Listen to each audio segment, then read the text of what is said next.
Hey guys, join me guys to the kitchen. Okay, after coming back from the market, every market day I do go to the market to buy things for the family, to buy what we need, things like onions for the and family, every other thing I use to cook. And the same day I normally cook soup.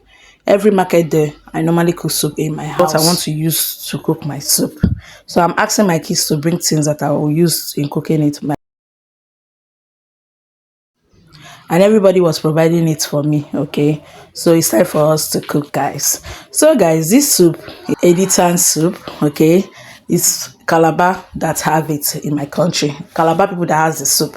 Okay, so guys, I know you people will be wondering what am I putting in the pot. Yes, because this will be the first time for us cooking this soup. We have not cooked this soup in our house before. So I asked the woman how to cook it, and she directed me on what to do. So this day, guy, well, before I go to the market, let me just tell you a little story. Before I go to the market, we were contemplating on what to cook. So my sister decided I would cook a editan soup, thinking that it's going to be lesser. But when we went to the market, it's very, very costlier than afang soup. So we just decided to cook it because the woman was telling me that it's very, very delicious more than afang. Because in this my family, we love cooking afang soup. We are not from Calabar, but we love cooking afang soup. So we have said to ourselves, this soup that is very, very delicious more than afang soup, let's just try it out, guys. So in the market, the woman directed me on what to do. She told me to wash my meat, put my editan soup on the fire, put potash for it to be boiling. Then I'll start washing everything I'm using to cook. So that's exactly what I did. So after some time, after boiling, you have to test it to know if it's still bitter. If it's still bitter, you have to put potash inside for it to boil more, so that it will stop the bitterness. So that's what I did. After that, I put the editan is down now.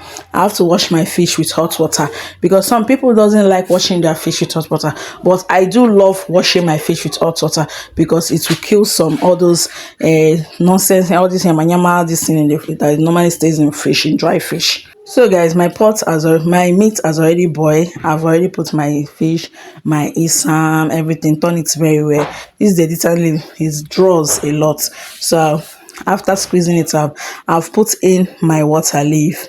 Turn it very well. Okay, just as if you are cooking afang soup. So if you know how to cook afang soup, you can cook this editan. The only difference is that you have to boil the leaf first, put potash so that it will not be bitter. That's the only difference in it. There's nothing different in it.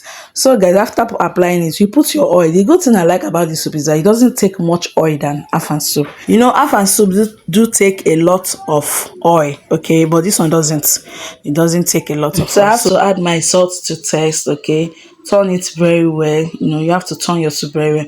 Put in your cut uziza leaf inside and your editan leaf. After putting everything inside, you turn your soup very well. Turn it very well. Yeah, me looking at this soup is very nice. So I have to taste my soup to know how it came out. You see, this is me now. I'm so happy that it's not bitter, because the woman said that if you did not cook the editan soup very well, the editan leaf very well, it's going to spoil your soup. So I'm transferring my pot of soup to the other side because my gas finished on the line. So don't mind me, guys. I'm trying to correct myself here, just the way you guys told me. Don't be angry for the first testing. It's normal thing. It's a bad character. So guys, my soup is ready and it's very, very delicious, but my afang soup is more delicious than it. See you in my next video, guys. Bye. Mwah.